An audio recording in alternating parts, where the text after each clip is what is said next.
Welcome to today's explainer. Look, if you've got dinner plans on the line and a freezing cold kitchen, you are in exactly the right place.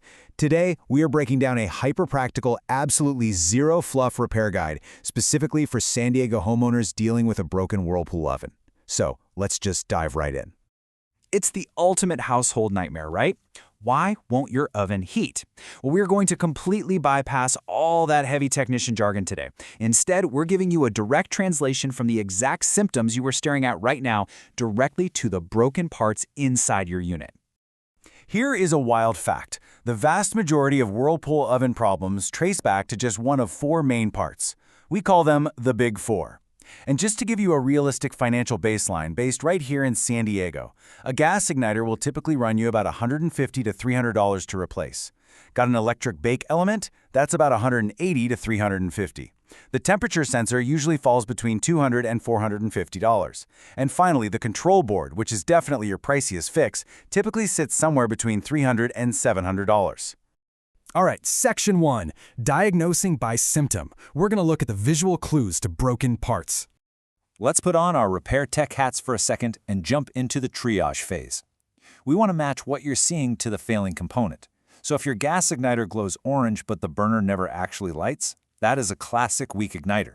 It's pulling some power, sure, but just not enough to trip the safety valve open. This is actually the single most common failure on a Whirlpool gas oven. We see it constantly in neighborhoods like North Park or La Mesa, where you've got those original 1970s and 1980s gas lines, and older units still putting in the work. Now, on the flip side, if you have absolutely no glow at all, zero gas smell, and no clicking, the issue is upstream. That means it's highly likely the safety valve, the wiring harness, or the control board failing to send power entirely. But hey, what if you have an electric oven? Well, a dead bake element is basically the electric side equivalent of a bad gas igniter. If you're getting no heat, you need to visually inspect that bottom element. You are literally just looking for physical damage, a visible break, a weird bulge, or a scorched section right there on the electric coil. If it looks perfectly fine but still won't glow, you might be dealing with an internal circuit failure. But physical damage? That's an instant dead giveaway. Now here's a really crucial point for those of you whose ovens actually do manage to heat, but the temperature is completely all over the place. See, your cookies are burning to a crisp at 350 degrees, or a Sunday roast is taking twice as long as it normally would. That points directly to the RTD temperature sensor. It's just a tiny little probe hanging out on the back wall of the oven cavity that measures heat. When it fails, it feeds entirely bogus readings to the control board. The good news? This is a super common and relatively cheap part to fix. Moving on to Section 2, Decoding Whirlpool Error Codes. What exactly is your oven trying to tell you? We are shifting gears to the digital side of troubleshooting now. Modern Whirlpool ovens use these two-part alphanumeric fault codes, and they are quite literally the machine communicating its internal failures to you. Let's walk through this diagnostic index. F1E0 points to a control board failure. F2E0 means the oven overheated way past its safety limit. F3E0 or E1 indicates a temp sensor failure, which we just talked about. F5E0 is a door switch fault, and F9E0 means a lock motor fault. So whatever you do, please don't force the door open. Actually, quick pro tip here. A 60-second breaker reset, literally just flipping the power off and back on at your electrical panel, can actually clear some of these codes if it was just a random power blip. But if you reset it and that exact same code pops right back up, you've got a true part failure on your hands. Let's step away from the oven cavity for a moment and look up at the cooktop. Is your burner just clicking constantly but refusing to ignite? It is incredibly annoying, I know, but often the module itself is sparking perfectly fine, yet the flame just won't catch. This is frequently caused by something as simple as moisture from a pot that boiled over, or maybe a misaligned burner cap, rather than a totally dead, broken part. And that leads us to a remarkably fast, step-by-step DIY fix for sealed burners. Because over time, everyday food debris and grease build up and literally block the spark path. So, Step 1, pull the burner cap and base off. Step 2, gently clean that little igniter tip with a dry brush or even just a wooden toothpick.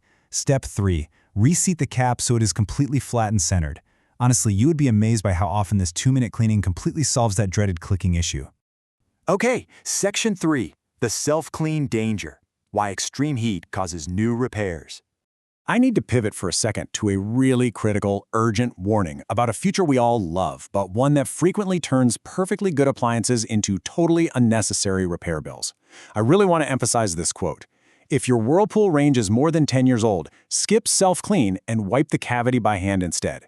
Why does this matter so much? Because the self-clean cycle runs the inside of that oven up to 800 or even 900 degrees Fahrenheit. On older units, that extreme prolonged heat is a well-documented way to completely fry your thermal fuses, door lock motors, and those super expensive control boards. They just cannot endure that level of intense heat after a decade of use. Which brings us to Section 4, Repair or Replace, the financial math. We are moving away from the technical diagnosis now and getting straight into the dollars and cents. How do you actually know when it's financially smarter to just let the oven go? It all boils down to one simple number: 50%. This is the industry standard formula. If your oven is under 10 years old and the repair costs less than 50% of the price of a brand new comparable unit, fix it. It really is as simple as that. Let's put that math into perspective for the San Diego market. Buying a brand new mid-range Whirlpool unit is going to set you back roughly $800 to $1,400. Meanwhile, a common local repair usually sits right in the $250 to $450 range. When you compare those numbers side by side, it beautifully demonstrates why fixing your oven is almost always the smarter, more economical deal when your appliance is still in the middle of its lifespan. However, there are absolutely times when that calculation flips. Replacement makes total sense when your unit reaches its typical 13 to 15-year lifespan. It's just tired.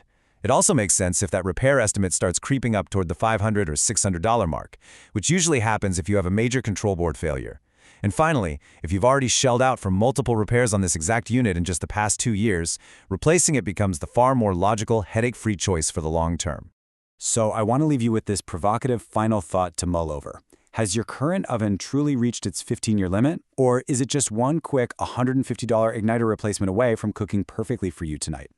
You are now fully equipped with the triage knowledge to read your oven's symptoms, understand the true San Diego repair costs, and make the absolute smartest financial move for your kitchen.